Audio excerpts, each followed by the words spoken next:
The U.S., which favors proportionate retaliation against Iran, has allegedly offered Israel a package. Israel will allegedly receive more military aid and diplomatic support from the U.S. if it does not strike Iran's nuclear facilities.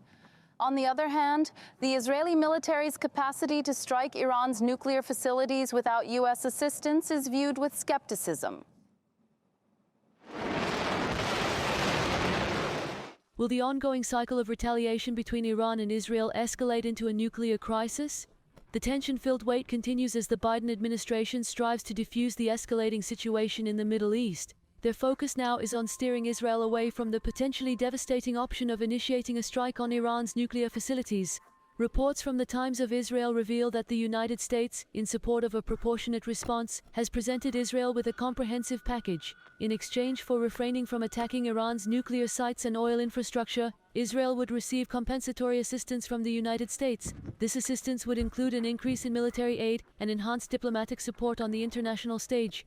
The spotlight is now on Yoav Gallant, the Israeli defense minister, who is traveling to the United States. On October 9th, Gallant is scheduled to meet with his American counterpart Lloyd Austin. It is widely anticipated that Austin will apply pressure on Gallant regarding the option of launching military strikes against Iranian bases. What decision will Israel ultimately make? According to Israeli security officials who spoke to the New York Times, the Netanyahu administration is primarily considering targeting Iranian military bases and potentially some intelligence facilities initially. In the event of Iranian retaliation, the plan is to then strike their nuclear installations. However, there are those within Israel who perceive this as a unique opportunity and are advocating for a decisive blow to Iran's nuclear weapons program. Consequently, Netanyahu's final decision remains uncertain. It is worth noting that Israel has allegedly been contemplating an attack on Iran's Natanz nuclear facility for over 2 decades, according to the New York Times. Unfortunately, this task is far from simple. Natanz, Iran's key uranium development facility, is concealed underground, located 3 stories below the desert surface. Due to the complex nature of this operation, Israel is heavily reliant on the support of the United States.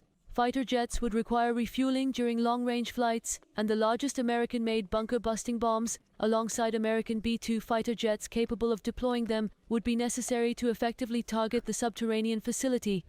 As tensions continue, Russia is stepping in. Russian President Vladimir Putin will meet Iranian President Masoud Pezeshkian in Turkmenistan on Friday. The 2 leaders will discuss the latest developments in the Middle East.